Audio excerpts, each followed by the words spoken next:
តែលើកនេះយើងមានកម្ពស់ដល់6ម៉ែត្រទៅដល់8ម៉ែត្រសម្រាប់រោងចក្រសហគ្រាសឃ្លាំងដែលមានទីតាំងជាប់ទ្វារដែលខ្ពស់ហើយត្រូវការប្រសិទ្ធភាពខ្យល់ខ្លាំង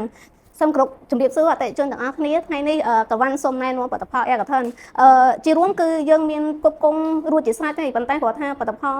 Aircon មួយប្រភេទទៀតដែលយើងគ្រប់គ្រងជាប្រភេទត្រឹមកម្ពស់3ម៉ែត្រកន្លះតែលើកនេះយើងមានកម្ពស់ដល់6ម៉ែត្រទៅដល់8ម៉ែត្រសម្រាប់រោងចក្រសហគ្រាសឃ្លាំងដែលមានទីតាំងជាប់ទ្វារដែលខ្ពស់ហើយត្រូវការប្រសិទ្ធភាពខ្យល់ខ្លាំងអញ្ចឹងប្រភេទនេះគឺពាក់ព័ន្ធជាមួយនឹង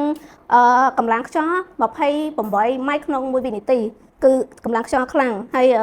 ចំពោះគុណភាពគឺយើងមានធានារយៈពេល18ខែអញ្ចឹងបើបងប្អូនរោងចក្រឬក៏សហគ្រាសត្រូវការប្រភេទ Aircon កម្ពស់បែបនេះអាចតាក់ទងមកក្រុមហ៊ុនកវ៉ាន់បានដូច្នេះបើសិនបើបងប្អូនរោងចក្រសហគ្រាសឃ្លាំងត្រូវការរកព័ត៌មានលម្អិតអាចចូលទៅក្នុង website krawanCambodia.com ហើយក្នុងនោះក្នុង website ក៏យើងមានជា catalog ក្នុង website រួចជាស្រេចក្នុង catalog ហ្នឹងយើងមានលម្អិតទៅលើ Aircon បំពង់មូស PVC និង High Speed Door សូមអរគុណ